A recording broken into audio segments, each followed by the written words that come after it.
Hey guys! In 2016, Apple will most certainly treat us to the iPhone 7 and 7 Plus, the next chapter in its smartphone history. Rumors about these devices were already floating around even before the iPhone 6s and 6s Plus were released, which is usually the case with anything related to Apple.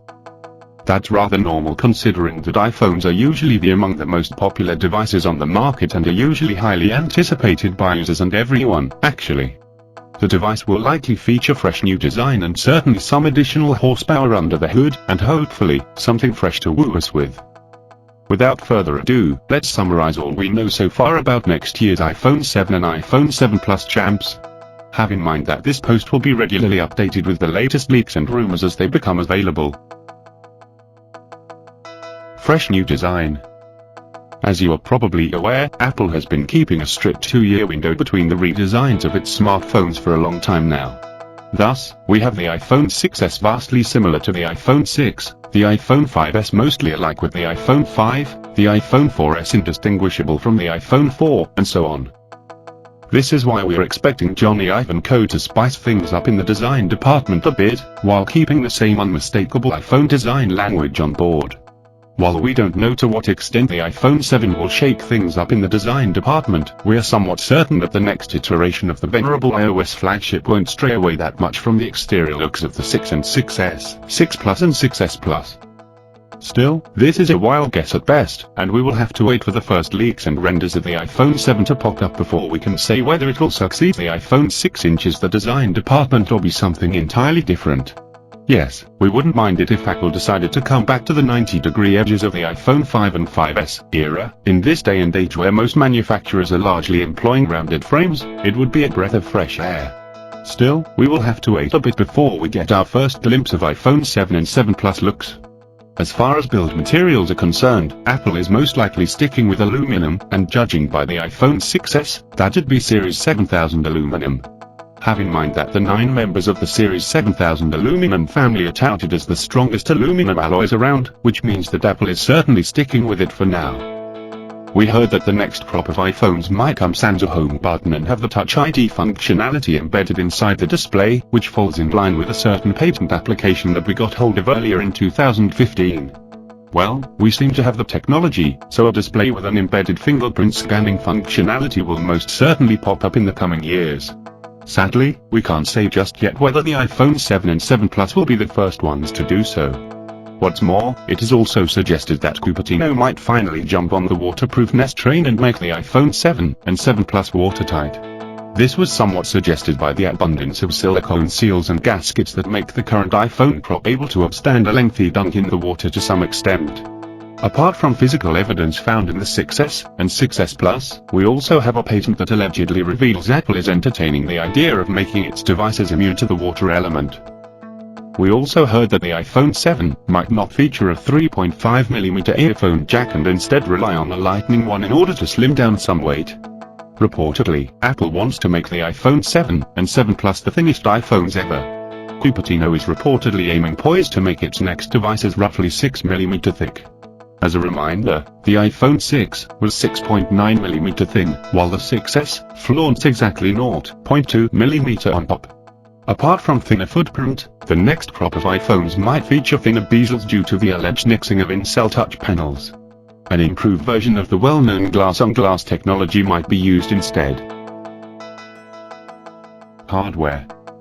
It's a no-brainer that Apple is going to grace its next handset with an even speedier chipset, which will most likely be called the Apple A10 System on Chip, called SoC.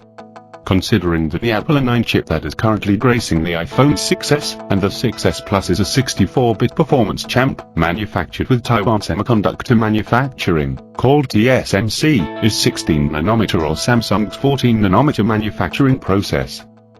Well, it's too early to have any specific pieces of info for the chipset, but certain sources already claim Apple will exclusively choose Taiwan Semiconductor Manufacturing as the sole supplier for the A10 SoC.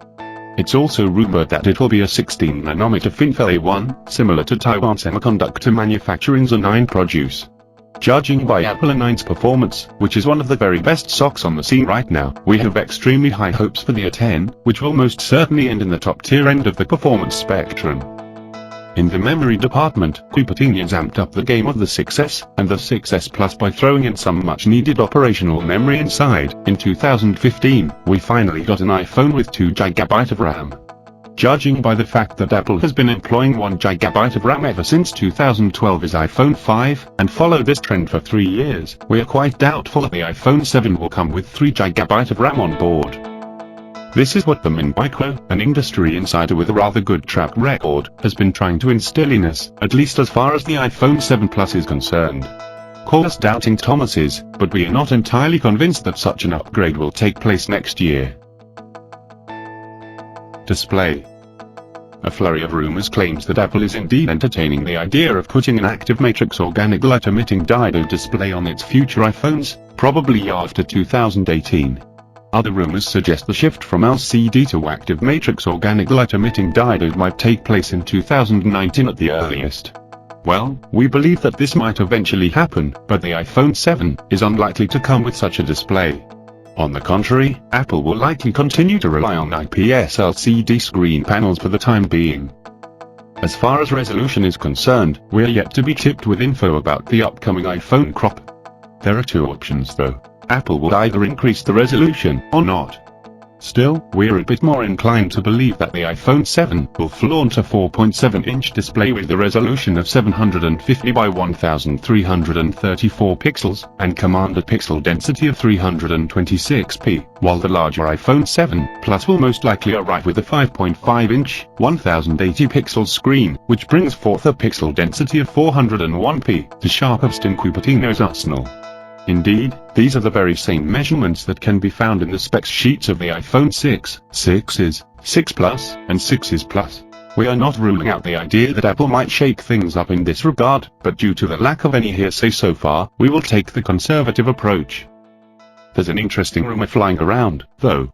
It seems that Apple was poised to develop its own set of display drivers for the iPhone 7 and 7 Plus order to boost image sharpness and battery life, but fell behind schedule and had to place orders for Synaptics display controllers. In case you don't know, Synaptics is Apple's supplier of touch and display drivers. 3D Touch. 3D Touch is here to stay, and will most likely score new functionalities along the way. As we mentioned earlier, Apple is reportedly contemplating the idea of bringing a multi-3D touch on board the iPhone 7 and 7 Plus. This feature will allow users to apply pressure on several points on the display. Hopefully, this would be used for a wider range of UI interactions, and not just for your usual shoot 'em up game. We know nothing else about 3D Touch on the next crop of iPhones, but we suppose that we won't hear anything until the device is official, as we expect the majority of changes to be in the interface and the software functionality of the pressure sensing feature. Camera. So far, we've heard nothing new about the iPhone 7 camera, but similarly to the RAM, it got substantially updated with the iPhone 6s and 6s Plus earlier this year. The latter scored nifty 12-megapixel rear cameras with smaller pixel size, 122, as well as 5-megapixel front-facing selfie-centric ones, which is quite the improvement over the 1.2-megapixel that graced previous generations of the device. This makes us think that Apple most likely won't bother to increase its megapixel count in 2016. However, we are certain that Cupertino will throw some nice improvements or even new functionalities in its next iPhones, in order to step up their photography game. We can only imagine what these might be, and needless to say, impatient to check them out. We are certain that the rumor mill will give us one of the possible new camera-specific features of the iPhone 7 and iPhone 7 Plus is a bit far-fetched, but not entirely implausible. According to a report we got hold of a week or so ago, we heard that Apple might employ a dual camera setup on its next devices. There is not much room for speculation here, folks. One of the cameras will likely be used for depth perception, whereas the other one will act as a regular one. The resulting photos might have adjustable focus. Have in mind that this rumor is in the wild west of New England right now, so until we get hold of some alleged chassis leaks, we can't say whether this will turn out to be true or merely vaporware. Judging by the performance of iPhone 6's camera, we have rather high hopes for the iPhone 7's one. Apple is traditionally strong in the field of mobile photography, so we expect 2016's iPhones to be solid camera phones. Release date.